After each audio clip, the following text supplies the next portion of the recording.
Welcome to the Great Detectives of Old Time Radio from Boise, Idaho. This is your host, Adam Graham. If you have a comment, email me at box13@greatdetectives.net. Follow us on Twitter at Radio Detectives and give us a call, 208-991-4783. Well, I do want to encourage you, if you've not already, to pick up a copy of my ebook. All I needed to know, I learned from Columbo. We take a look at life lessons from 7 great fictional detectives, including Sherlock Holmes, Monk, Boston Blackie, and Dan Holliday, among others. And it is available to you as in ebook form for both the for Kindle, for Kobo, for Barnes & Noble Nook, for the iPad, in the Apple Store, and for all other formats, you can go to smashwords.com. Also, if you do happen to have the Kindle, would also encourage you to try out the Great Detectives of Old Time Radio articles. Every week I post generally 2 articles, sometimes only 1, but usually 2 articles, and they're about either detective fiction or a vintage movie review, or the golden age of cinema, golden age of radio. Topics I think listeners to this program would enjoy, and you can try that out free for 2 weeks on your Kindle. So be sure to check out the Great Detectives of Old Time Radio for Kindle. Now it's time for today's episode of Sherlock Holmes, The Knife of Vengeance.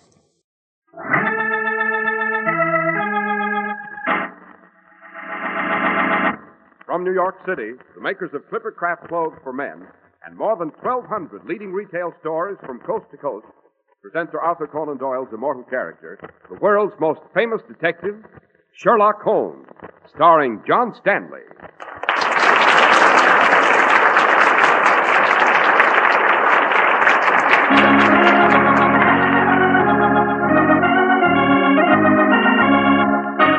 This week's story, The Knife of Vengeance.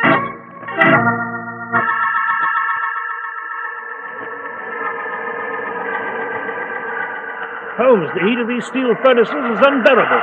Thousands of degrees in those ovens. We'll have to bear it, Watson, until we find that murderer. He's hiding somewhere in this foundry, I'll wager. You're right. There he goes, racing past the furnace just ahead. He's climbing that ladder to the catwalk above us. This way, Holmes. Let's go up after him. No, Watson, come back. That cauldron of hot metal over your head, he's turning it over. Look out!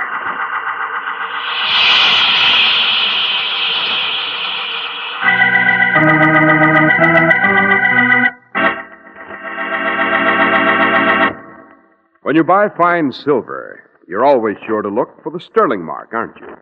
So, too, whenever you shop for fine clothes, you should insist on seeing the famous Clippercraft label, the wheel of a Clippercraft ship. Clippercraft clothes are produced in historic New England by craftsmen with a tradition as proud as that which built and sailed the Yankee clipper ships to rule the 7 seas. None but the renowned Clippercraft label assures you of truly superb quality at such modest prices. And speaking of quality, be sure to see Clippercraft's truly expensive-looking topcoats and overcoats, priced at only $40 to $47.50. And the new zipper-lining topcoat for handsome Clippercraft styling for exceptionally modest Clippercraft prices. I should like to suggest, on behalf of the makers of Clippercraft, and for your own satisfaction, that you compare them with clothes selling for many dollars more.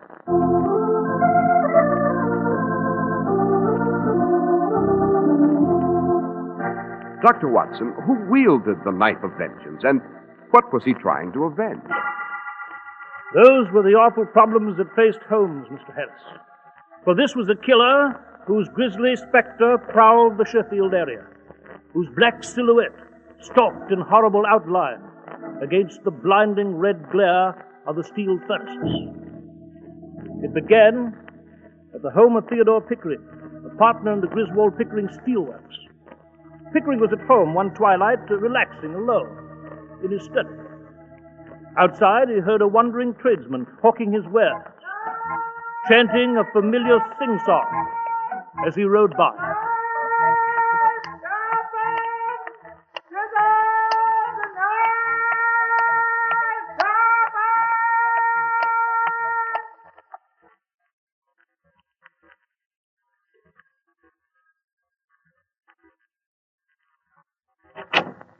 Good evening.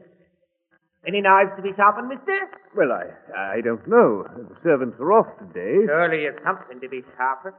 I've a stone in the cart. It's most inexpensive. Makes doing things about the house so much easier when you've well-sharpened knives. I'll look in the kitchen cupboard. This way. What?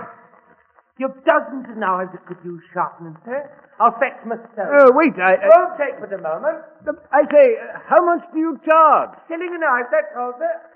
I'll roll this stone to my right easier kitchen. There. Here we are. You'll be very happy you've had your knives made sharper. I'll fix them so they'll cut the thinnest paper. If you'll hand me that bread knife, sir. Very well. Thank you, sir. That's good. I wanted to be sharp as canvas. Just watch. How smooth. Watch closely, sir.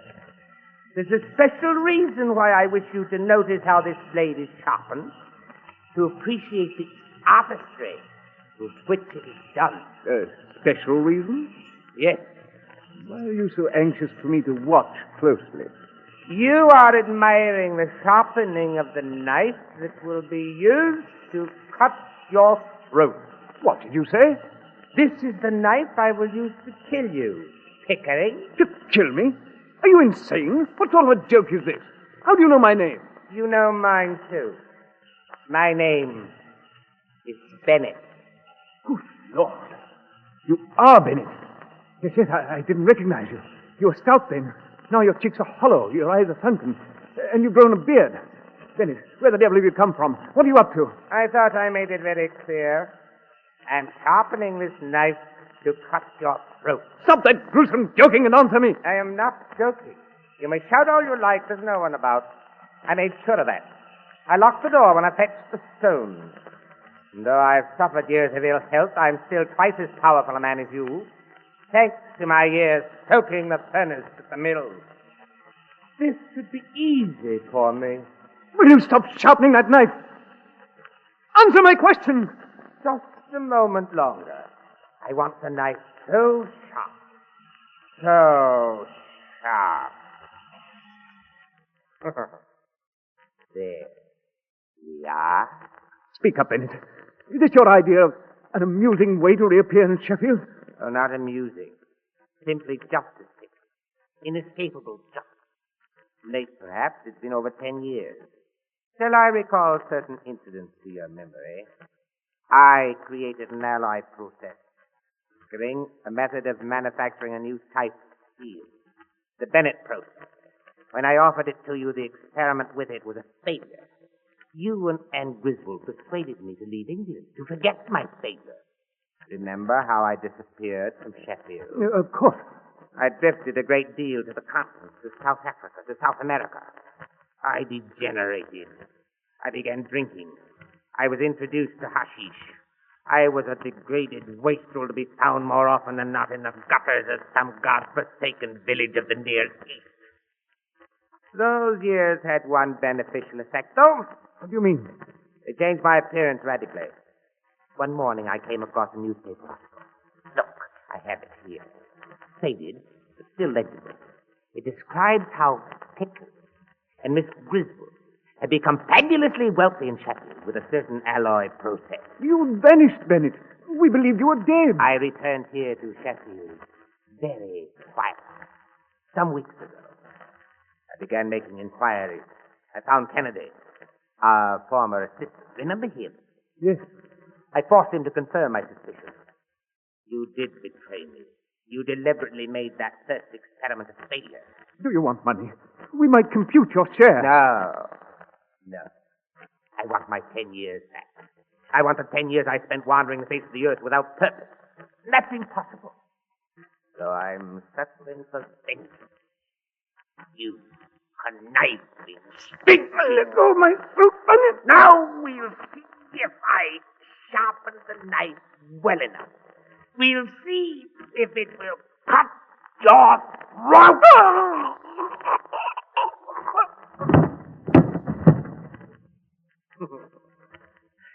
Yes, the knife is nice.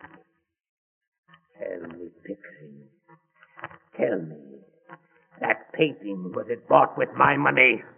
Was it a dramatic setting for you? Then we must use the knife!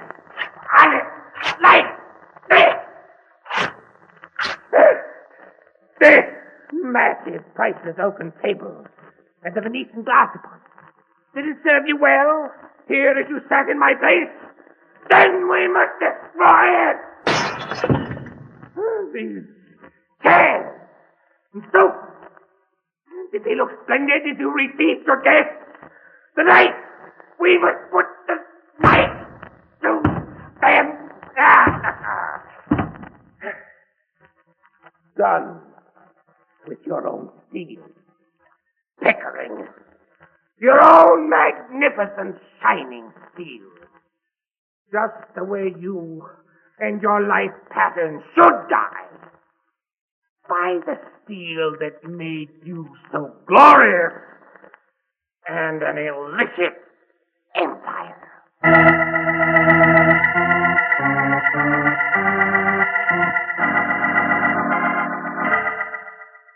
So, Superintendent Rodney, you say you found Pickering literally butchered. Yes, Mr. Oates. No sign, Superintendent, of the murderer's knife? No sign, Dr. Watson. Not a clue of any sort.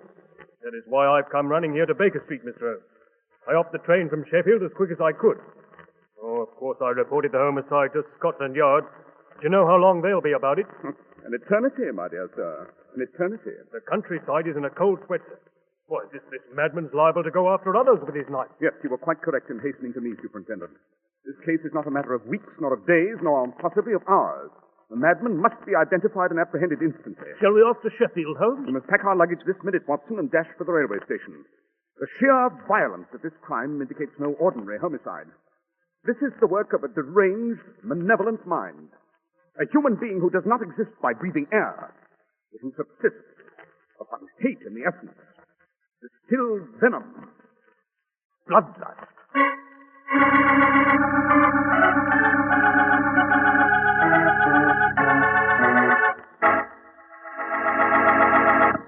I don't tell fortunes, but I know you will enjoy a delightful surprise tomorrow when you visit the independent store in your community that sells Clippercraft clothes. You will finger really luxurious fabrics you can count on for long, steady wear. You will admire clean-cut workmanship, fine tailoring details at shoulders, buttonholes, and sleeves, and the graceful hang you find only in truly expensive suits. Yes, you'll look like $1 million. But here's the big surprise. You will pay just $40 or $45. Incredible?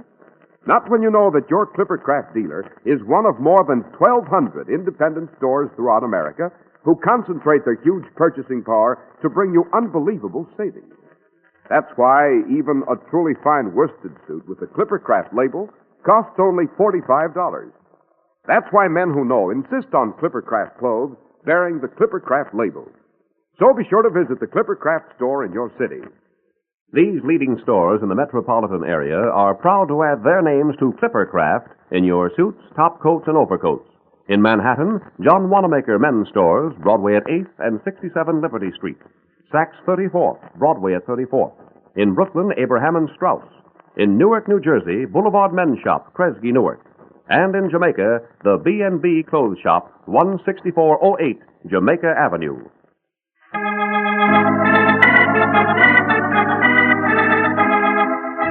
Well, Dr. Watson, we mustn't lose a moment in returning to Mr. Holmes and his pursuit of the killer holding the knife of vengeance. Well, Mr. Harris, we dashed for the train with Superintendent Rodney, and we reached Sheffield. There at the home of the dead man, Mr. Pickering, Holmes began his customary penetrating examination. There, Mr. Oates. I wouldn't allow him to remove the body for an autopsy till you had a look. Very wise, Superintendent. Must have been a gigantic struggle, Holmes, the way the furniture was upset, the paintings Very little struggle, Watson. A casual examination of the cadaver reveals there are no bruises caused by body blows nor by striking physical objects. Still further examination of the painting, for instance, leads to the conclusion that the painting was slashed by a knife, the same knife, in fact, that butchered Mr. Pickering. How the dickens do you know that, Holmes? My lens shows there are minute specks of blood at the edges where the canvas was ripped. Evidently, after murdering Pickering, the killer went upon an orgy of destruction. Oh, Mr. Holmes, sir, we've still no indication of what this criminal looks like, or who he is, or where he's gone. And if he's as dangerous as you make him out, well, he may be at someone else's throat this very minute. Oh, there's very much to be said about this criminal, Rodney. He's an extremely powerful man with black hair. At the time of committing this bestial deed, he was wearing a dark gray suit. His profession is that of knife sharpening. Holmes, you can't rattle off conclusions that way without explaining them. Watson, a gentleman of the late Pickering's means would not sharpen his own knives. You've also learned that it was the servant's night off. But someone did perform that task. Upon the floor to your left, you may perceive traces of emery dust. This is substantiated by the markings of the small wheels of the typical cart employed by professional knife sharpeners. No doubt the killer used the profession as an easy device to gain entry. About his being powerful, though. That oaken table has been turned topsy-turvy. It's so huge and weighty, it requires a man of great strength to upset it. And the upsetting's been done. Certainly not by the dead man, puny chap that he was. You said the killer had black hair and a gray suit. Yes, so I did. That information is to be gathered from beneath the fingernails of the corpse. As he fell, he clutched at the man who was taking his life. But there's a particle of dark gray thread beneath those nails from the murderer's clothes. And a single black hair. A microscopic examination of the medulla, cortex, and the cuticle of the hair will determine whether it's from the head or the beard. Well, I'll notify the police of the neighboring villages to be on the alert for a chap of that description. Well, it's not very definite, I must say. I believe we may overcome your skepticism, my dear Rodney, with this extremely small speck of paper I found. Oh, let's see it. Oh, it has the appearance of newsprint. Yes, quite. This is a speck that's clearly fallen off a newspaper. It has the peculiarly stiff, yellowish appearance of a faded newspaper of many months ago. There isn't anything on it but that smudge, Holmes. It is of infinite value to us, Watson. Superintendent, you shall inform me of the location of the nearest telegraph office. In a very short while, I'll supply you with every scrap of information required to trace the killer. Yes, but how, Holmes? How? Absurdly simple, Watson. I shall identify and track down the killer by telegraphing Cairo, Egypt.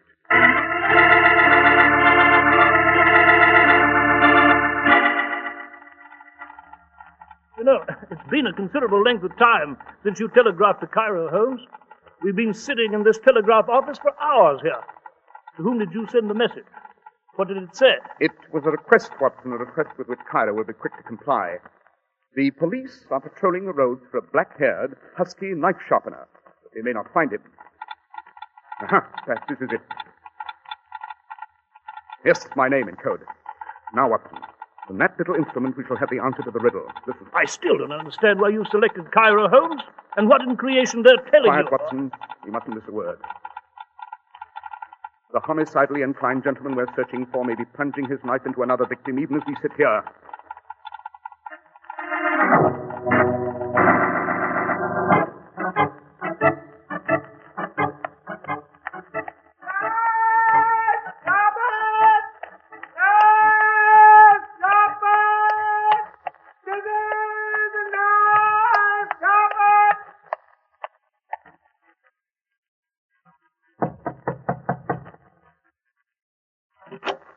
Any noise, Miss Sharpenman? Yes, I'm glad you've come by. Step in, won't you? Delightful. Mind if I just push my stone into the kitchen? This way? There we are, my lady. Aren't you working rather late this evening? Poor man must earn a living. Every silly extra, you know. My servants are off this evening, but cook told me that the knives that needed sharpening are in this drawer. Ah, here they are. Thank you. Now, just watch. Smooth. Smooth. The edge becomes fine. Very fine. The blade must be keen. So keen. Would you mind to close the door, ma'am? There's a bit of a draft. Certainly. Thank you. Now then, step closer to the wheel, ma'am. Don't be frightened of the spot. You'll see how the stone caresses the steel, how it strokes away the rough edges. That's it, ma'am. Closer. Closer! My arm! Let go, you'll break my arm! What are you... I want to be very sure you stay right here, Anne. If you don't let go of my arm... I'm not just an everyday traveler. Not the garden variety intruder after a lovely woman. Not by any means. Pickering didn't recognize me. You're Bennett. Yes. I was at Pickering's earlier. He died by stealing. I promised myself that you and Griswold would die that way too. No. I know you coaxed me into the experiment with the alloy. You schemed with Pickering. You used my attraction to you as a lover so that you both might learn the process. No. Then when it seemed to be a failure, you persuaded me to leave England so the two of you might revel in the profit. No. I'm going to cut your throat with this steel. No. It is painful, but not for long. Pickering died quickly. It's just one neat stroke like this. Easy, Watson. That's Bennett. Who in blazes are you? My name is Sherlock Holmes, Bennett. I'm a criminal investigator. Keep away from me. I'm very handy with this knife. So we've observed. Careful, Watson. I'll just borrow this chair and clear my way through this window. Oh, he's gone through the window! After him, Watson. Come on. See him out there? Oh, confounded Holmes, it's so blasted dark out there. But never mind playing cat and mouse with him. I know where he'll go. Where? He knows the town's onto him. Therefore, he'll hide. And where would he hide? The one place that's most familiar to him. By the huge fires and the bubbling cauldrons of the steel foundry. Run, Watson, run!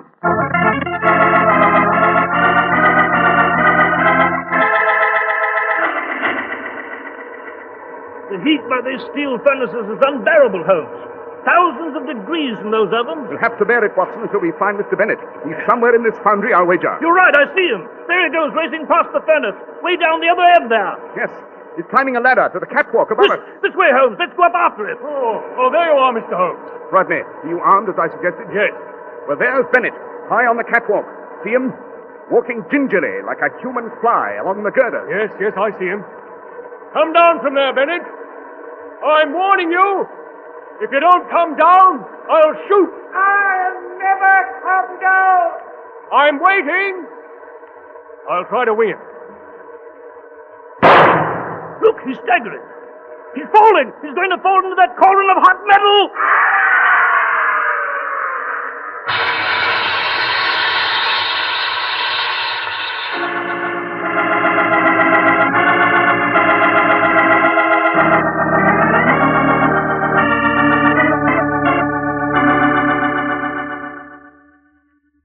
You know, Holmes, I do not intend to leave this railway station and board the train for London. In fact, I do not intend to budge from here until you explain why you telegraphed Cairo. Then I'd better explain, Watson, since I shall desire the pleasure of your company on the return journey. The speck of newspaper was not entirely blank, Watson. Oh, there was a smudge on it, yes. Hardly a smudge. The slight marking on it was a Coptic G. The Coptic G? The Copts, my dear Watson, are an ancient minority of Muslim Egypt. They've a singular language. And it's a fascinating fact of contemporary journalism that just one newspaper on earth publishes a considerable number of items in Coptic as well as in English. It's a newspaper in Cairo. All that was on the paper we found was the letter G in Coptic. So one could then deduce that the crucial clipping must have come from a newspaper in Cairo. I see. I telegraphed a request to repeat the exact wording of any account they'd published recently concerning the Pickering Griswold steelworks. Oh, I see, Holmes. They telegraphed the contents of the clipping, which must have mentioned Bennett, eh? Yes. It was a story about the brilliant success of the steelworks based upon the Bennett process. That made Bennett, the sole missing member of the triangle, our most likely culprit. The fact that he'd done away with Pickering made it clear that he would then be after Anne Griswold, which is why we hurried to her home. Astonishing, Holmes. Astonishing. How you maneuver these men to their doom. Watson, when a man crosses the border of morality into the alien wasteland of time, no matter where he roams, he has an inevitable rendezvous at 221B Baker.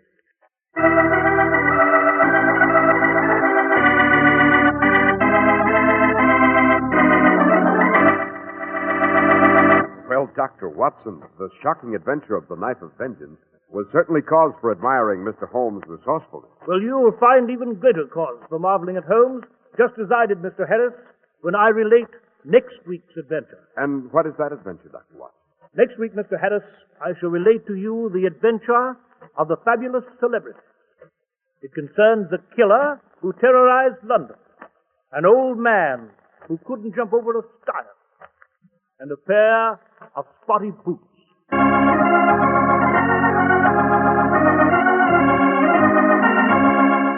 makers of Clipper Craft clothes and more than 1,200 stores from coast to coast have brought you another in the new series of broadcasts featuring the world's most famous detective, Sherlock Holmes.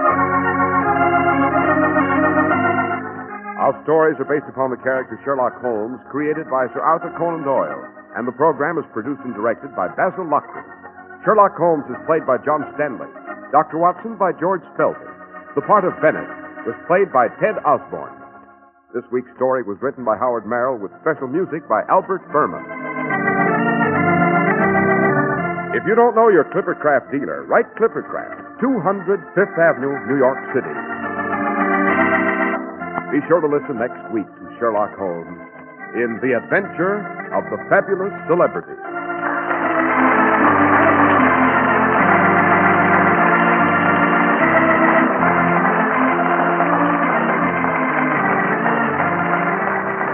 This is Cy Harris speaking for Clipper Craft Clothes. This is the Mutual Broadcasting System.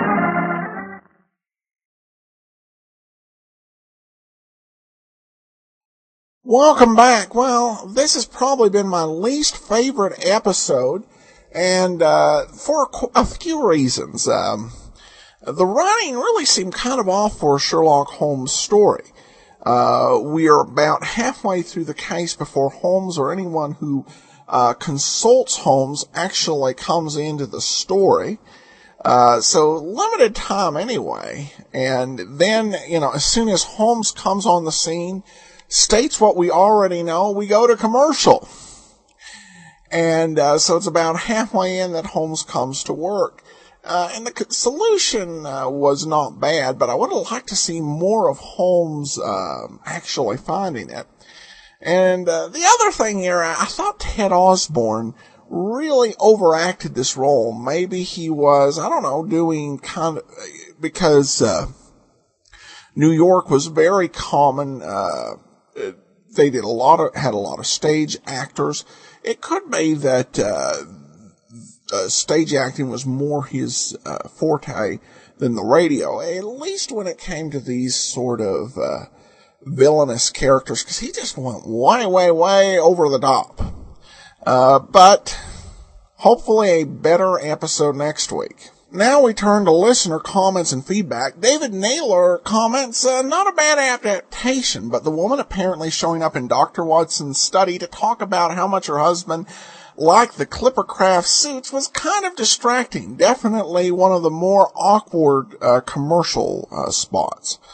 Well, David, I would agree. When it comes to Clipper Craft commercials, though, unfortunately, I haven't heard them all, but I'm fairly confident that the worst is yet to come because of one I did hear. Then we also have this comment from Richard, says, wish all the Rathbone Bruce Holmes episodes had been saved, Adam. Such a shame they were destroyed. Well, thanks, Richard. I definitely agree with that wholeheartedly. Now, how many have been destroyed remains a bit of a question. Certainly, there may be some out there that are in that collectors are holding on to, kind of keeping back from the public. That sort of thing does happen in the radio collecting hobby.